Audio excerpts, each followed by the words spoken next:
Hi everyone, my name is Madeline and I'm a professional singer and actress in the United States, and you are watching the Vids World channel.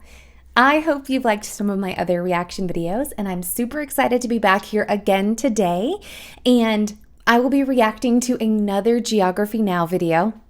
Who would have thought? And this one is called The Ukraine-Russia Conflict in 10 Minutes. Now, I feel like most people, all I know about the Ukraine and Russia conflict is what I hear in the news, and the news is skewed. So I am really excited to dig into this video today and learn a little bit more about what's going on in Ukraine. Before I start, make sure to subscribe by hitting the subscribe button below and follow us on social media.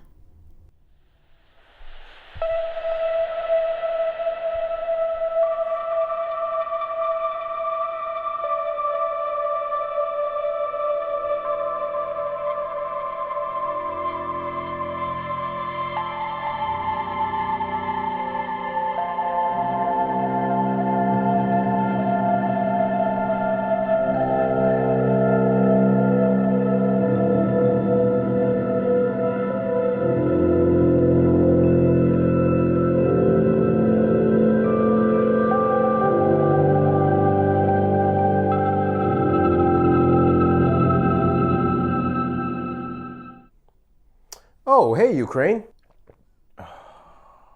What? Are we seriously gonna get into this now? Get into what? I don't know. Haven't you been watching the news recently? Oh yeah, and how incredibly biased it is?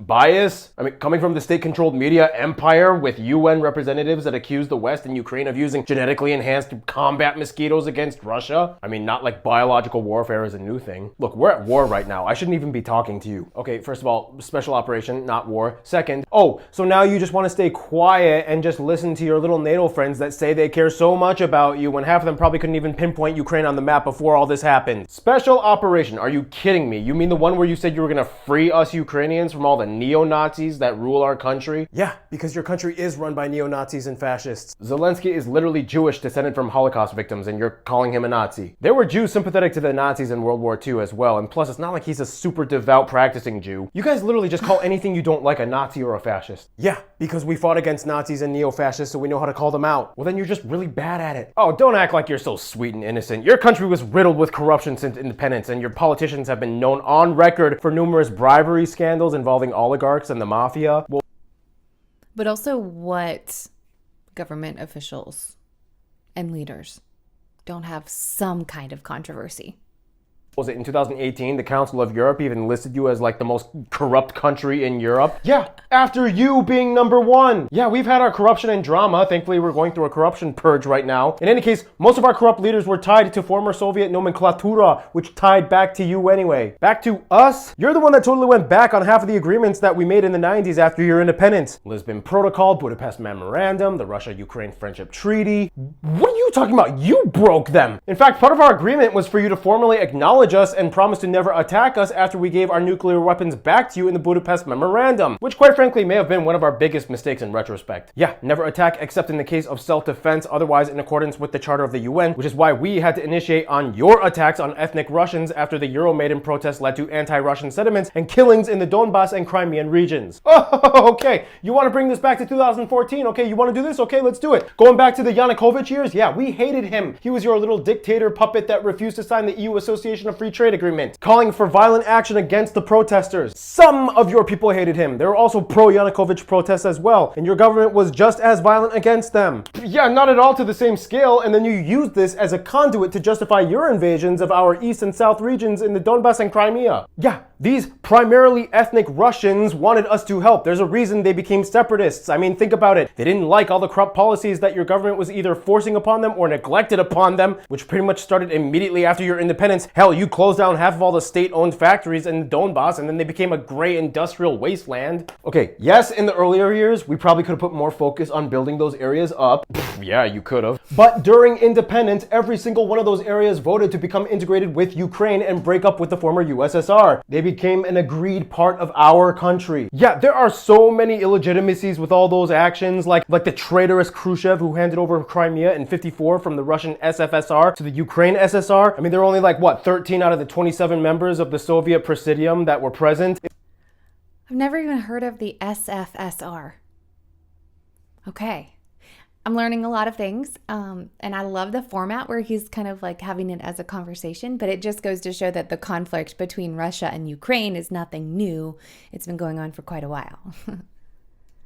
It was unconstitutional. No, it was handed over because it made sense. Our country is literally connected to them via peninsula. We also have a much longer history and culture tied into that region with our Zaporizhian Cossacks that interacted with the locals when they were under the Tatar Khanate. I mean, guys, can I say something? I mean, most of us ethnic Tatars were deported during the Soviet...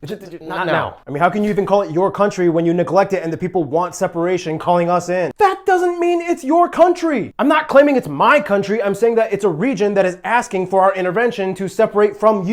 Okay, first of all, no, not everybody in those regions were asking for your intervention. Second, even if they were, that's not your prerogative to intervene or invade. You agreed to accept our borders upon the memorandum, and it's still our country. Yeah, is it really though when you become the suspiciously aggressive one by disregarding our diplomacy, by entertaining agreements with the neo-colonialists like the EU and NATO? I'm the aggressive one? When did I ever attack you? Not directly me, but you agreed to give all citizens, regardless of nationality or other differences, equal rights and freedoms, which you've denied many in the Donbass, so we take that as breaking the Belozheva Accords. Plus, you're really cozying up to those neo-imperialists, the NATO and the EU. They want to make you their little slave, especially after all the war debt that you'll incur. Who's to say that they won't try to make you attack us?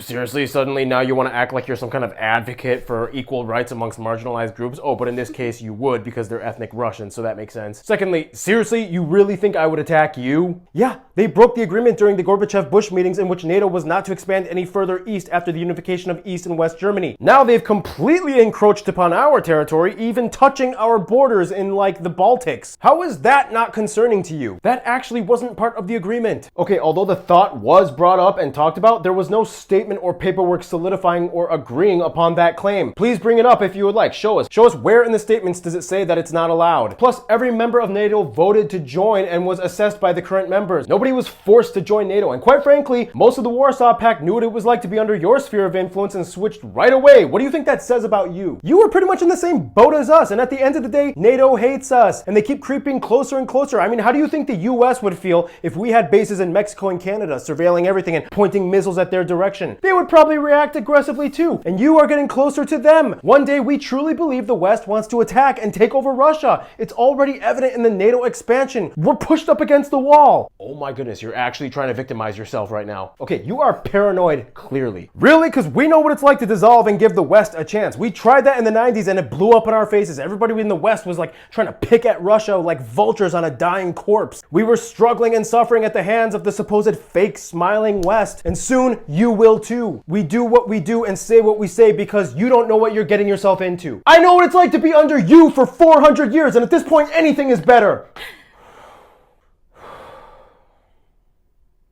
This isn't even about 2022 or 2014 or 2008 or 1991, is it? Yeah, first thing I can agree with you on. Ultimately, why are you acting this way? Just so against us? Because it's like you don't even see us as Ukraine. It's like you just see us as like an extension of Greater Russia. Yeah, well, I mean, the Treaty of Pereyaslav in 1654 kind of meant something. It was kind of like a big unifying moment. Well, yeah, on paper, our Ukrainian Cossacks pledged allegiance to the Tsar of Russia during all those complicated wars with the Polish-Lithuanian Commonwealth. That didn't mean we lost our sense of being Ukrainian. Yeah, but we are East Slavs. We're all descended from the same ancestry. We're supposed to be family.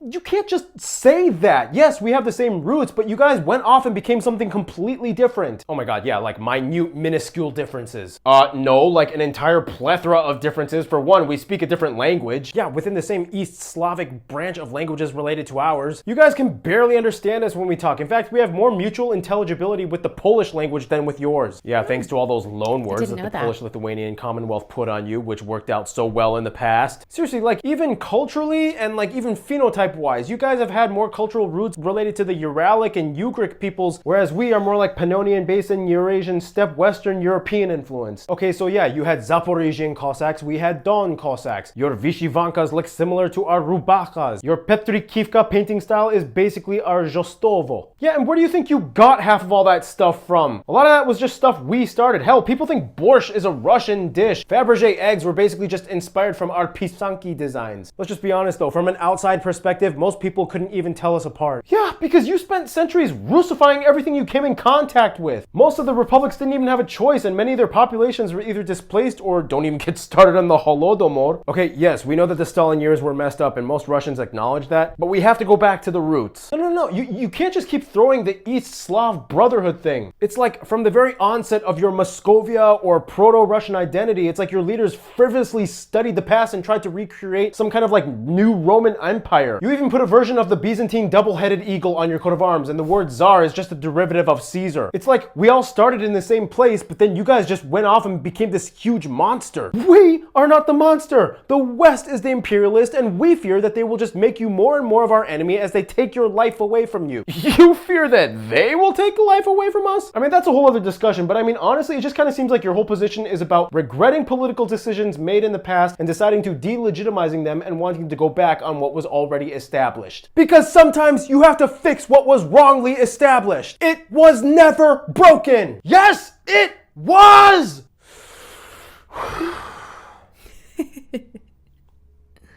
So, like, can you guys, like, ever be friends again?